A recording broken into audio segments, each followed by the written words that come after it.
Hello दोस्तों, स्वागत है आप सभी का आपके अपने YouTube channel target botany classes में। दोस्तों, इस वीडियो में हम लोग हिंदी भाषा फर्स्ट के क्वेश्चन का प्रैक्टिस करेंगे। ठीक है, लैंग्वेज भाषा फर्स्ट हिंदी।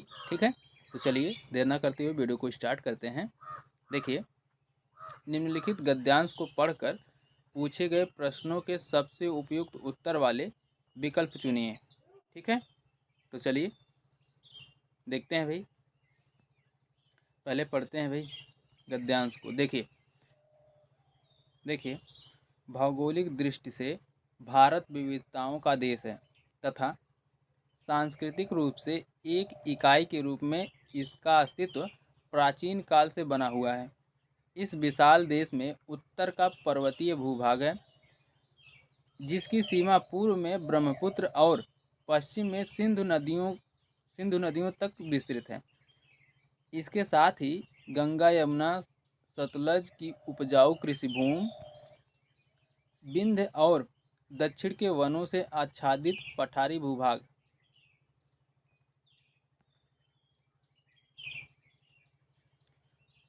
पश्चिम में थार का रेगिस्तान, दक्षिण का तटीय प्रदेश तथा पूर्व में असम और मेघालय का अतिवृष्ट मतलब अधिक वर्षा। ठीक है, अतिवृष्ट का मतलब अधिक वर्षा का सुरम्य क्षेत्र सम्मिलित है। इस भौगोलिक विभिन्नता के अतिरिक्त इस देश में आर्थिक और सामाजिक भिन्नता भी पर्याप्त रूप से विद्यमान है। आगे देखते हैं।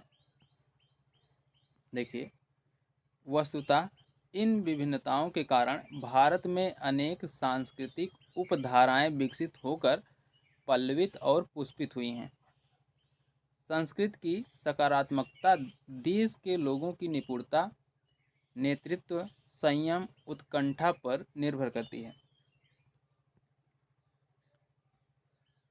जिन समुदाय में अपने देश की समस्याओं को सुलझाने की प्रबल इच्छा हो, उस देश की संस्कृति सृजनात्मक अवश्य होगी। ओके, कोशिश करिए ना कि एक बार पैराग्राफ को अच्छे से पढ़ लीजिए, उसके बाद उसका आंसर देना स्टार्ट कर दीजिए। ठीक है, क्योंकि बार बार पैराग्राफ पढ़ेंगे, बार बार आंसर देंगे तो इसमें जो है टाइम ज़्यादा लॉस होगा। इसलिए एक बार अच्छे से पैराग्राफ को पढ़ लीजिए, उसके बाद क्वेश्चन पढ़ते जाइए, आंसर देते जाइए। ठीक है, कोशिश करना कि एक बार पैराग्राफ पढ़ने के बाद क्वेश्चन सॉल्व हो जाएं। ठीक है, और नहीं होगा तो भाई पढ़ना तो पड़ेगा ही, लेकिन आप लोग अपनी तरफ से पूरी कोशिश करना और समझ के साथ एक बार पैराग्राफ को पढ़ने की कोशिश करिएगा। ठीक है, चलिए हम लोग क्वेश्चन की तरफ चलते हैं। देखिए, पहला क्वेश्चन है, गद्यांश के अनुसार संस्कृत की सकारात्मकता देशवासियों के किन गुणों पर निर्भर करती है? बताइए भाई, किन गुणों पर निर्भर करती है भाई? ऑप्शन नंबर बी सही है, निपुणता। ठीक है, निपुणता पर। देखिए, आप लोग जिस ऑप्शन पर टिक लगा है उसी को मत समझ लीजिएगा कि वही ऑप्शन सही होगा, वो ऑप्शन गलत भी हो सकता है। ठीक है, तो टिक पर मत जाइए कि जिस पर टिक लगा है भाई वही ऑप्शन सही होगा, वही बताएं, ऐसा नहीं है। देखिए, उपयुक्त गद्यांश के अनुसार संस्कृत की सकारात्मकता देशवासियों की निपुणता, सकारात्मकता, संयम व उत्कंठा पर निर्भर करती है। ओके, आगे देखते हैं। अभी जस्ट हम लोगों ने पैराग्राफ में पढ़ा है, भारत के पश्चिम का भूभाग कैसा है? कैसा है भाई? अभी हम लोगों ने पढ़ा, बताइए। रेतीला है। ठीक है, भारत के पश्चिम का भूभाग थार रेगिस्तान रेतीला है। ओके, आगे देखते हैं। देखिए, भौगोलिक दृष्टि से भारत विविधताओं का देश है। भौगोलिक विविधता से तात्पर्य है, क्या तात्पर्य है भाई? जलवायु की विविधता। ओके, ऑप्शन नंबर डी सही है। आगे देखते हैं अगला क्वेश्चन। देखिए, उत्तर दिशा के पर्वतीय भूभाग की सीमा कहाँ से कहाँ तक विस्तृत है? बताइए भाई। पूर्व में ब्रह्मपुत्र और पश्चिम में सिंधु नदी तक। ओके, ऑप्शन नंबर फर्स्ट सही है। भारत जैसे विशाल देश की उत्तर दिशा की पर्वतीय भूभाग की सीमा पूर्व में ब्रह्मपुत्र और पश्चिम में सिंधु नदी तक है। ओके, आगे देखते हैं अगला क्वेश्चन।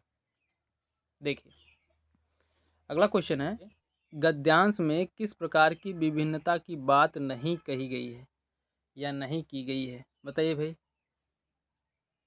किस प्रकार की विभिन्नता की बात नहीं की गई है? ऑप्शन नंबर सी सही है, बौद्धिक। ओके, प्रस्तुत गद्यांश में कई प्रकार की विभिन्नता जैसे आर्थिक, सामाजिक तथा भौगोलिक की बात की गई है, लेकिन बौद्धिक विभिन्नता की बात नहीं की गई है। ओके, आगे देखते हैं। देखिए, भारत में अनेक सांस्कृतिक उपधाराएं विकसित होने का क्या कारण है? बताइए भाई, क्या कारण है? इसमें पाई जाने वाली विविधता। ओके, ऑप्शन नंबर बी सही है। भारत देश में अनेक सांस्कृतिक उपधाराएं विकसित होने का कारण है इसमें पाए जाने वाली विविधता। ओके, आगे देखते हैं। देखिए, मेघालय शब्द का संधि विच्छेद है, कौन सा है भाई? बताइए, मेघालय का संधि विच्छेद क्या है? मेघधन आलय। ओके, ऑप्शन नंबर सी सही है। आगे देखते हैं अगला क्वेश्चन। देखिए, पल्लवित और पुष्पित हुई है, रेखांकित से तात्पर्य है, क्या तात्पर्य है भाई? समृद्ध से। ठीक है, ऑप्शन नंबर ए सही है। आगे देखते हैं अगला क्वेश्चन। देखिए, सांस्कृतिक शब्द में प्रत्यय है, बताइए भाई, प्रत्यय कौन सा है? जल्दी बताइए। इक प्रत्यय है। ओके, ऑप्शन नंबर ए सही है। संस्कृत शब्द में इक प्रत्यय है। प्रत्यय वे शब्दांश जो दूसरे शब्दों के अंत में जुड़कर अपनी प्रकृति के अनुसार शब्द के अर्थ में परिवर्तन कर देते हैं। प्रत्यय शब्द दो शब्दों से मिलकर बना होता है। प्रति मतलब साथ में, अय मतलब चलने वाला। ठीक है, देखिए, प्रत्यय शब्द दो शब्दों से मिलकर बना है। प्रति, ठीक, प्रति, प्रति का मतलब साथ में, साथ में प्लस अय। ठीक है, प्रत्यय दो शब्दों से मिलकर बना है, प्रति प्लस अय से। ठीक, अय का मतलब होता है चलने वाला। ठीक है, नीचे लिख दे रहे हैं भाई, चलने वाला। ओके, अर्थात साथ में चलने वाला।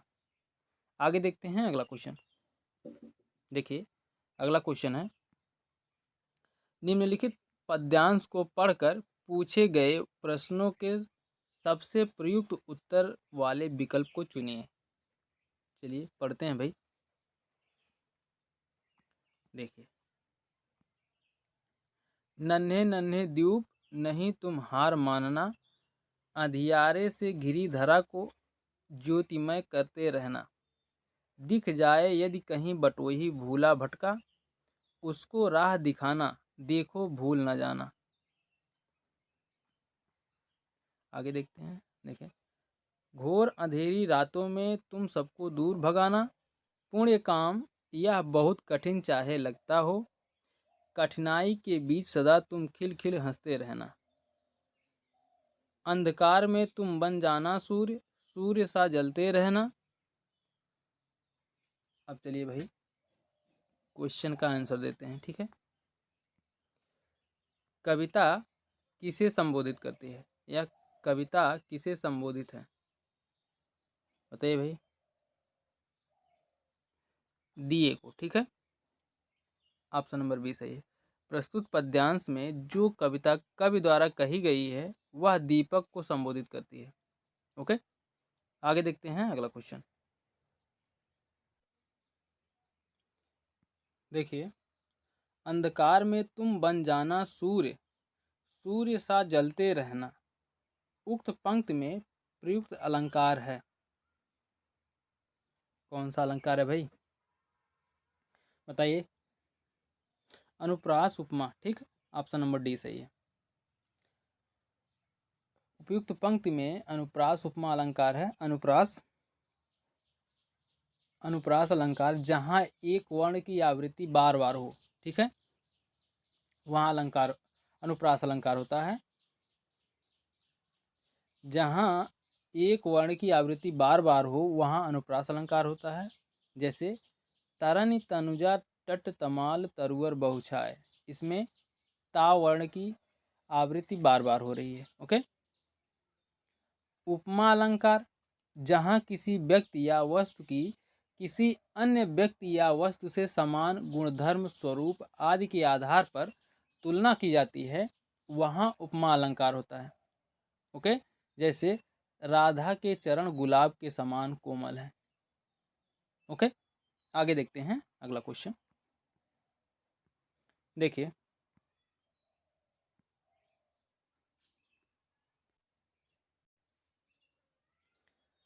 किस काम को करने का आग्रह नहीं किया गया है?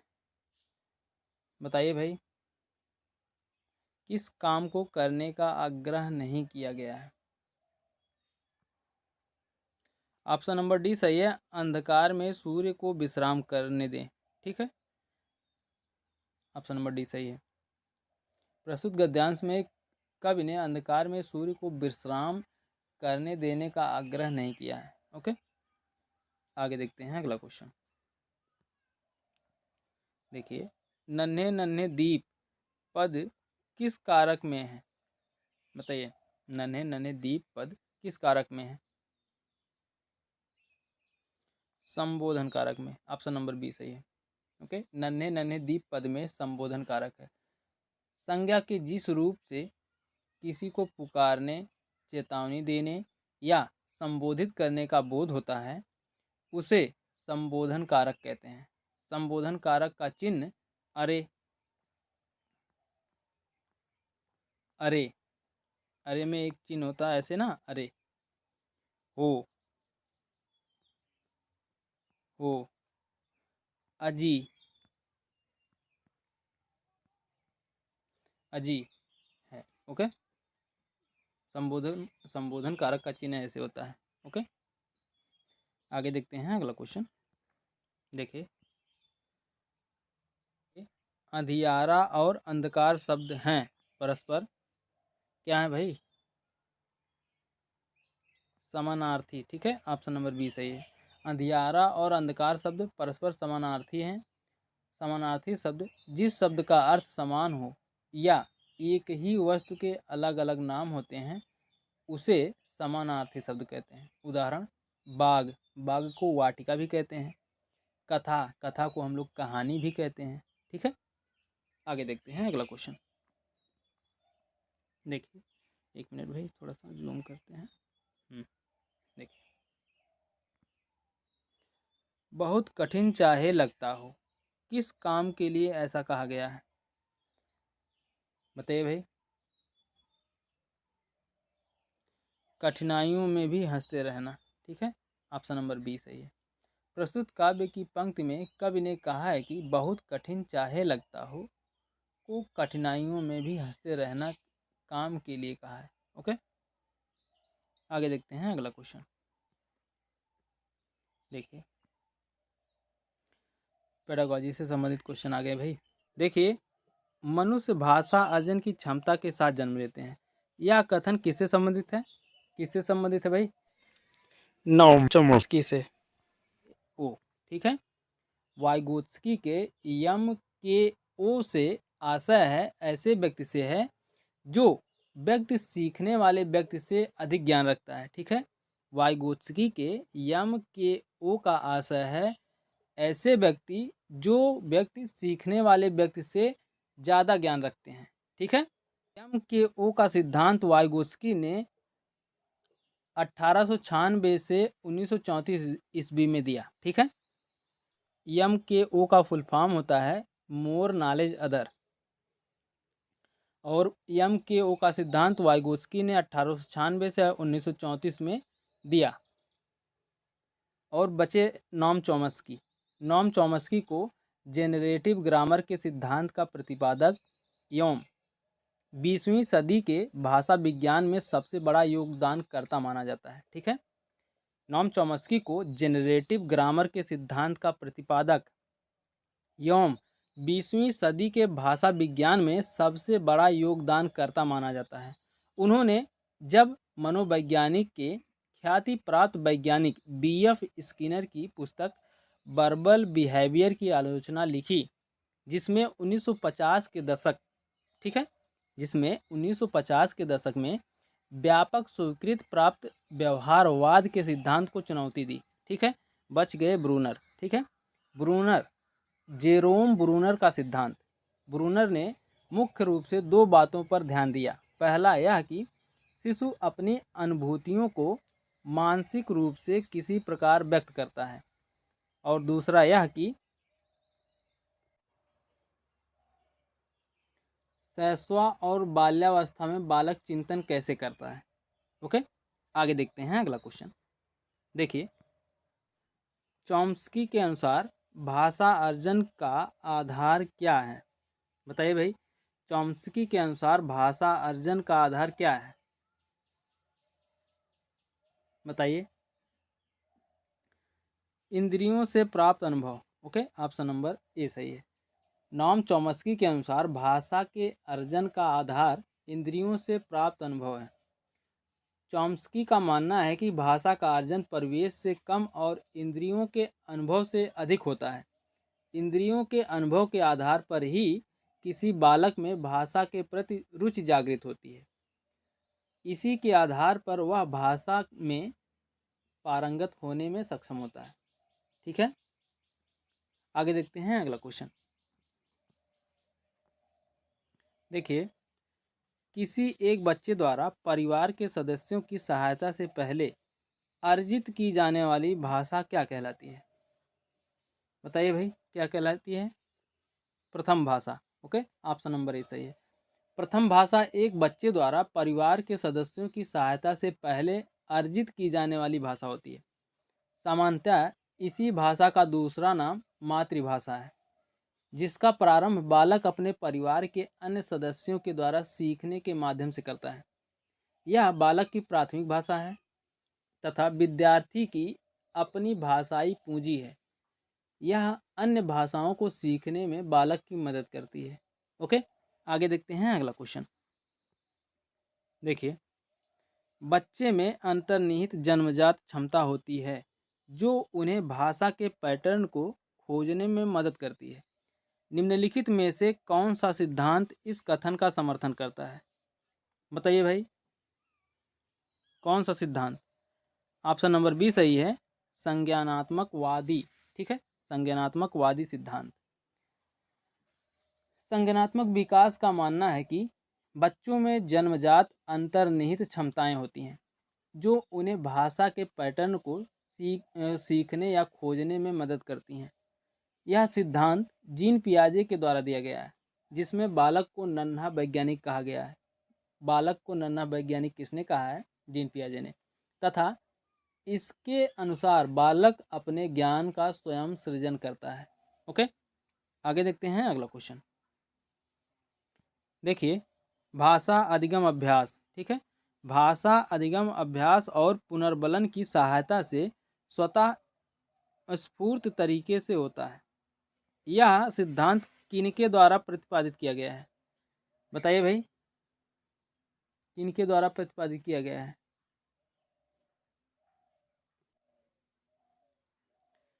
ऑप्शन नंबर ए सही है, संज्ञानवादी। ठीक है, भाषा अधिगम अभ्यास और पुनर्वलन की सहायता से स्वतः स्फूर्त तरीके से होता है। यह सिद्धांत संज्ञानवादियों द्वारा प्रतिपादित किया गया है। इसका मानना है कि बालक अपनी समस्या का समाधान अपनी सूझबूझ के द्वारा करता है, क्योंकि बालकों में चिंतन करने की योग्यता होती है। इसके प्रतिपादक जीन पियाजे, कोहलबर्ग, कोफ्का, ठीक है, कोफ्का वर्दीमर हैं। इसके अनुसार सूझ अचानक उत्पन्न होती है। ओके, आगे देखते हैं अगला क्वेश्चन। देखिए, वाइगोत्स्की के अनुसार जब कोई बच्चा या बच्ची भाषा की मदद से अपनी स्वयं के कार्यों को निर्देशित करता है या करती है, लेकिन वह भाषा दूसरे के लिए श्रव्य नहीं है, उसके वाचन को क्या कहेंगे? बताइए भाई, क्या कहेंगे? आ- आंतरिक भाषण। ओके, ऑप्शन नंबर ए सही है। वाइगोत्स्की के अनुसार जब कोई बच्चा या बच्ची भाषा की मदद से अपने स्वयं के कार्यों को निर्देशित करता है, लेकिन वह भाषा दूसरे के लिए श्रव्य नहीं यानी सुनने योग्य नहीं होता है, उसे उस वाचन को आंतरिक भाषण कहते हैं। ठीक है, आगे देखते हैं अगला क्वेश्चन। देखिए,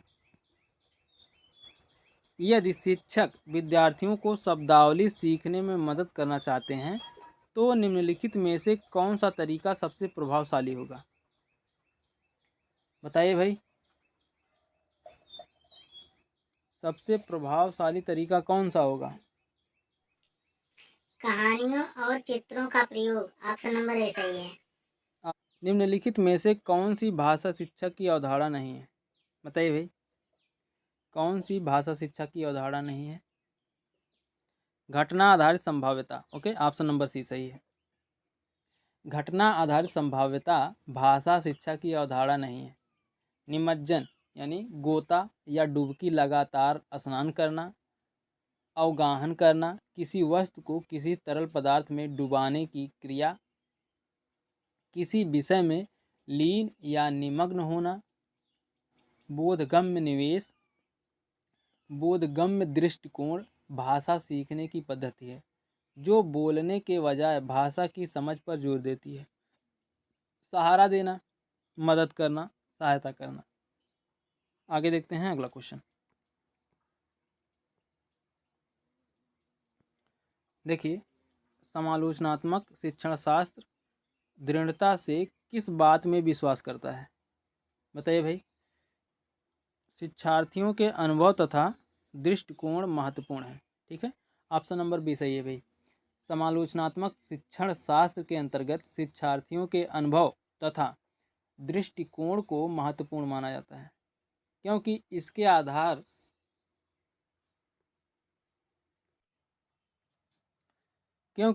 इसके द्वारा किसी वस्तु के गुण एवं दोषों दोनों का पता लगाया जाता है तथा इसके द्वारा मूल्यांकन में निष्पक्षता आती है। ओके, आगे देखते हैं। देखिए, सूची आ और सूची बा के आधार पर सही विकल्प का चयन करें। चयन करना है भाई, चलिए करते हैं। देखिए, एक मिनट। इमिग्रेशन फॉर्म भरना, इमिग्रेशन फॉर्म भरना, प्रवाह पर ध्यान केंद्रित करना। ठीक है, और एक व्यावसायिक बैठक में एक प्रस्तुति देना, सटीकता पर ध्यान देना। ओके, आगे देखते हैं। देखिए, आपात स्थिति में मदद के लिए पुकारना, प्रवाह पर ध्यान केंद्रित करना। ओके, इससे मिलान हो जाएगा। किसी पार्टी में दोस्तों से बात करना, सटीकता पर ध्यान देना। ओके, तो आपका आंसर जो है पहला ही सही हो जाएगा। ओके, आगे देखते हैं अगला क्वेश्चन। देखिए, पाठ्य पुस्तक की भाषा, पाठ्य पुस्तक की भाषा बच्चों की घर व समुदाय की भाषा से मिलती जुलती होनी चाहिए। ठीक है, ऑप्शन नंबर फर्स्ट ही सही है। आगे देखते हैं अगला क्वेश्चन। देखिए, पढ़ने का प्रारंभ, पढ़ने का प्रारंभ अर्थपूर्ण सामग्री से होना चाहिए। ठीक है, ऑप्शन नंबर डी सही है। आगे देखते हैं अगला क्वेश्चन। देखिए, भाषा के बारे में कौन सा कथन उचित है? बताइए भाई, भाषा के बारे में कौन सा कथन उचित है? भाषा एक नियमबद्ध व्यवस्था है। ठीक है, ऑप्शन नंबर बी सही है। भाषा के बारे में भाषा एक नियमबद्ध व्यवस्था है, यह कथन उचित है। आगे देखते हैं अगला क्वेश्चन। देखिए, भाषा हमारे परिवेश में बिखरी मिलती है, यह कथन किस पर लागू नहीं होता? बताइए भाई, किस पर नहीं लागू होता? भाषा प्रयोगशाला पर। ठीक है, ऑप्शन नंबर ए सही है। भाषा हमारे परिवेश में बिखरी मिलती है, यह कथन भाषा प्रयोगशाला पर लागू नहीं होता। आगे देखते हैं अगला क्वेश्चन। देखिए, भाषा सीखने सिखाने का उद्देश्य है। क्या है भाई? विभिन्न स्थितियों में भाषा का प्रभावी प्रयोग करना। ओके, ऑप्शन नंबर बी सही। हम समाज में रहकर विभिन्न परिस्थितियों का सामना करते हैं, जिसमें भाषा की अहम भूमिका होती है। भाषा को सीखने सिखाने का उद्देश्य यही होता है कि वह सभी परिस्थितियों में भाषा का प्रभावी प्रयोग करे। ओके, ये थे हिंदी भाषा फर्स्ट के प्रैक्टिस क्वेश्चन। आप लोग कमेंट करके बताइए कि आप लोगों का कितना क्वेश्चन सही हुआ। और आप लोगों से कहना चाहते हैं कि अगर आप लोग हमारे चैनल पर नए हैं तो चैनल को सब्सक्राइब कर लीजिए। और अगर आप लोग प्रीवियस ईयर क्वेश्चन पेपर का प्रैक्टिस करना चाहते हैं सीटेट का, ठीक है, सीटेट का, तो आप लोग आपके अपने YouTube channel target botany classes के प्लेलिस्ट में जाइए। वहाँ से आप लोगों को प्रीवियस ईयर क्वेश्चन पेपर भर भर के मिल जाएंगे। ठीक है, और भर भर के आप लोग क्वेश्चन का प्रैक्टिस करिए। ठीक है, 2011 से लेकर के 2024 तक के जितने भी सीटेट के एग्ज़ाम हुए हैं, सभी के प्रीवियस ईयर क्वेश्चन पेपर आपको अपने YouTube channel target botany classes पर मिल जाएगा। वहाँ से जाइए, प्लेलिस्ट में जाइए और वहाँ से आप लोग भर भर के क्वेश्चन का प्रैक्टिस कीजिए। ठीक है, तो दोस्तों मिलते हैं नेक्स्ट वीडियो में। तब तक के लिए जय हिंद, जय भारत, वंदे मातरम।